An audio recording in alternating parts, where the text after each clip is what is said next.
Welcome viewers. In this video we will see what is MFA or multi-factor authentication and how to use the barcode or QR code authenticator apps. There are many authenticator apps, but I recommend a few of them in this video. One is Symantec VIP Access and the other is the ubiquitous Google's Authenticator mobile app. There are also other apps which we'll see in the later part of this video.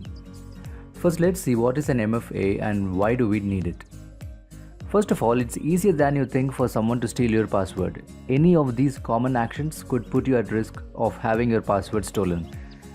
Using the same password on more than one site, downloading software from unverified sources anywhere on the internet, clicking on links in email messages without verifying its genuinity.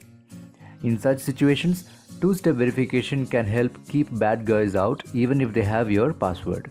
That's why this video shows you why you must have a two-step authentication enabled for all your online accounts, be it banking, email, documentations, reports, workplace, etc.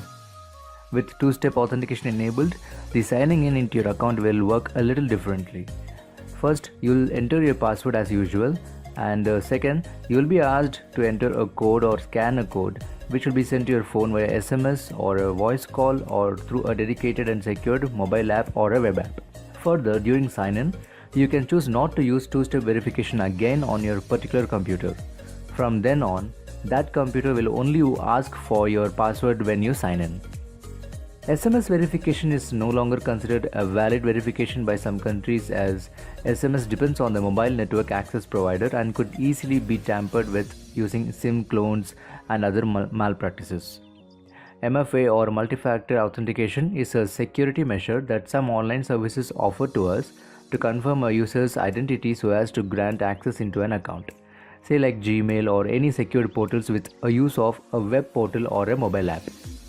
We have been using passwords for logging into online accounts, but with this thing called MFA, or sometimes known as 2FA, two-factor authentication or two-step verification, which is essentially a second step in securing our accounts, a random number gets generated by the authenticator apps inside our mobile that we can use to log into our accounts.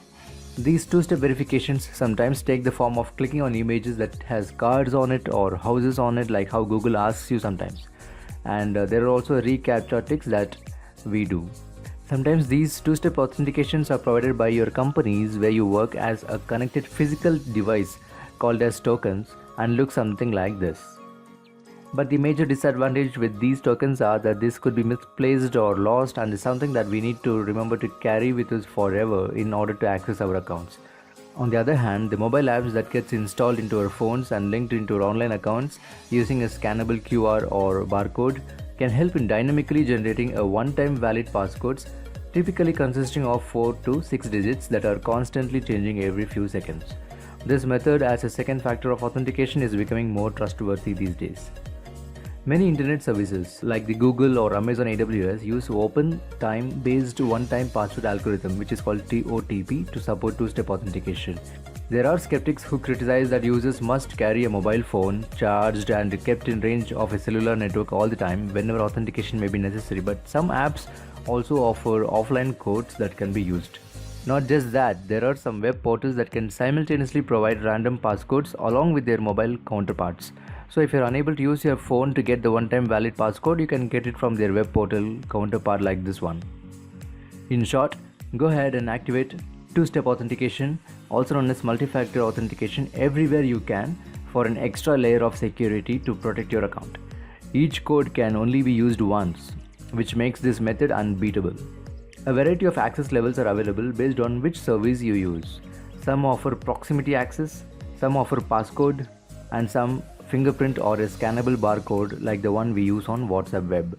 As a bonus, there are also options to use backup codes, as I have already mentioned, which are only available to you, and you can use it if you're unable to access your phones. Just check this page for more details on how to get your backup codes from Google.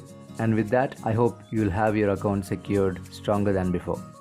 Thanks for watching.